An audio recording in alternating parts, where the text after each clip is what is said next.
Hey there, buddy. You ever look at a math problem and go, what is this thing? Like this one. What is even x? Why does it have a tiny 2 on it? Is this a trick question? Don't worry. We're gonna turn this weird little puzzle into a game. You ready to become a math detective?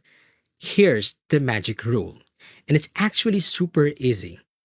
If you ever see something like this, x squared equals 49, you just do this. Take the square root of both sides. Square root just means what number times itself give you this. So, what number times itself give you 49? That's right, 7 times 7 equals 49. Another one, negative 7 times negative 7 is equal to 49 as well.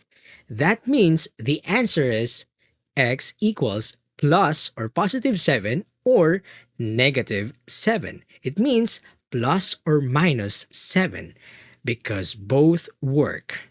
Now let's answer this puzzle. M squared plus 3 equals 51. Uh-oh, there's an extra number. Let's get rid of that positive 3 first. Step 1, we subtract 3 from both sides. It means we only have m squared because 3 here will be removed, and that is equal to 51 minus 3, and that is equal to 48. Step 2, take the square root of 48. What times itself is 48? Not perfect, but we can say m is equal to positive or negative square root of 48. Or, if you're a math hero, the simplified form is m equals plus or minus 4 square root of 3. But for now, square root of 48 is good enough. Now let's proceed to the next problem. 4x squared minus 9 equals 71. Let's clean this up.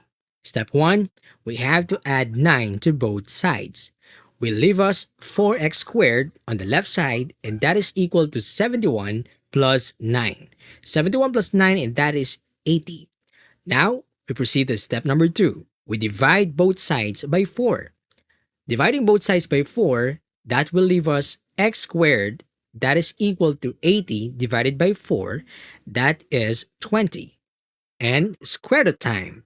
X is equal to positive or negative square root of 20. Actually, if you're persistent, you can simplify square root of 20 if you want to.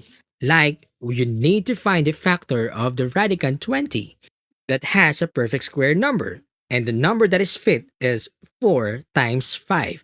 4 times 5 is 20. 4 is a perfect square. Now, square root of 4, that is 2. So 2 will be written outside the radicals.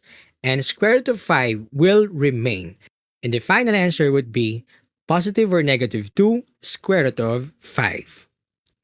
And for the last puzzle would be the quantity of 5x minus 3 raised to 2 equals negative 32. Whoa, whoa, whoa! A negative number on the other side? Wait a minute. Can we take the square root of a negative number? No, not in a regular math. You can't do square root of negative 32 in real numbers. So, the answer is no real solution. You just learn how to solve x squared equals a like an expert. All you have to remember is take the square root of both sides. Don't forget the plus or minus part. And if it's negative, say no real solution. You're doing great, my friend. This is Level Up Plus, and you just unlock another power up in your brain. Keep going, appreciate the effort. See you in our next lesson.